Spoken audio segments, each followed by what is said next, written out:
2026 में 7वें वेतन आयोग का समय खत्म होगा।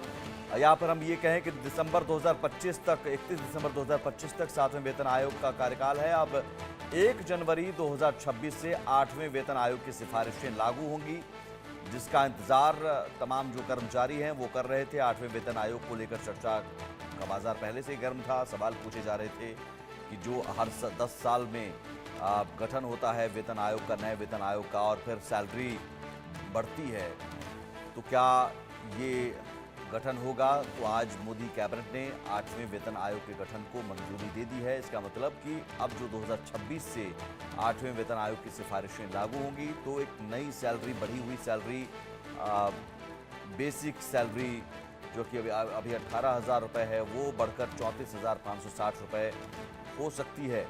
और ये कर्मचारियों के लिए खुशखबरी, पेंशन में भी उसी हिसाब से फिर बढ़ोतरी होगी।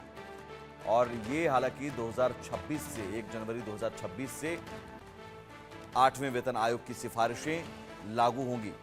तो ये बड़ा फैसला लिया गया आज मोदी कैबिनेट की बैठक में। 8वें वेतन आयोग के गठन को मंजूरी दे दी, जिसकी सिफारिशें 2026 से लागू होंगी। अभी 7वां वेतन आयोग की सिफारिशें लागू हैं, जिसका गठन 2016 में हुआ था, और 8वें वेतन आयोग की सिफारिशें लागू होंगी 2026 से। मनोहर केसरी हमारे साथ जुड़े हुए हैं। मनोहर, एक आसान भाषा में आम दर्शकों को बताइए कि 8वें वेतन आयोग के गठन से कर्मचारियों की सैलरी पर कितना असर पड़ेगा?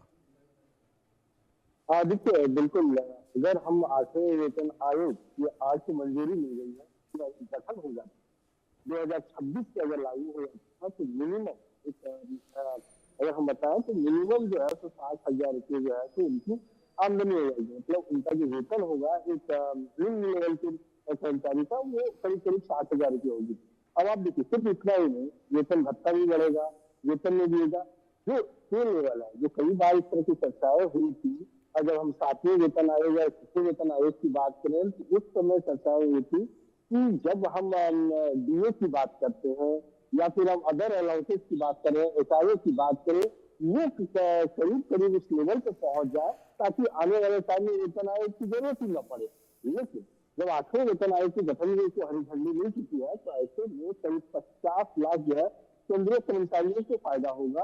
और अगर हम दिल्ली की बात करें, क्योंकि इसे लेकर के राजनीति भी तेज हुई है, ऑफिशियल्स के ये कह रहे हैं कि दिल्ली में जो है उन नीतियों पर भी असर पड़ेगा, क्योंकि दिल्ली एनसीटी है।